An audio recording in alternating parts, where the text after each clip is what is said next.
বন্ধুরা, রাইতে না ঘুমায় ঘুমায় মুখের চেহারার অবস্থা এমন হইছে যে এখন এই ফেসিয়াল করা ছাড়া আর কি গতি নাই। আজকে 4-5টা প্রোডাক্ট নিছি।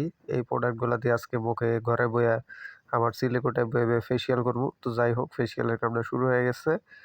মুখের ভিতরে আঠা মাঠা দিয়া সুন্দরভাবে লাগাই দিয়া কাগজ মাগজ দিয়া, হ্যাঁ, আমার ঘরের মানুষজনই আমার সুন্দরভাবে ফেসিয়াল করে দিতেছে। কালকে যেহেতু ঈদের নামাজে যাবো, তো কিছুক্ষণ রাখার পরে এত শক্ত হইছে যে এটা যখন উঠাইতে আসিল তখন আমার যে কান্না পাইছে, মনে চাইছে যে বাথরুমে যায় একা একা কান্দি, কিন্তু ঘটনা হয়েছে লাভ নাই। আটা মাটা দিয়া সুন্দরভাবে আমার মুখের থেকে কাগজ মাগজ তোলা হয়েছে। তোলার সময় যে যন্ত্রণা, এটা আর বোঝানোর ক্ষমতা আমার হইল না।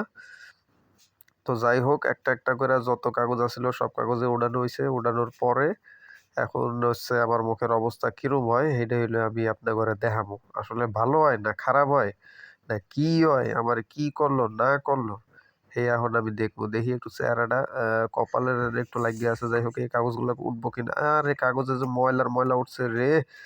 তো এই জম্মের ময়লা ওঠার পর সাবান দিয়ে মুখ যখন ধুইয়া আইছি, হ্যার পরে মনে করেন যে একটু চকচকাই লাগে, কিন্তু ঘটনা হয়েছে যে একটু গামছা দিয়ে মোছার পরে যা দেখি যে অবস্থা মোটামুটি খারাপ ছিল, হেয়ার থেকে একটু উন্নতি হয়েছে। যে চেহারা তো কালাই কালা চেহারা, যাই হোক যা হয়েছে হয়েছে।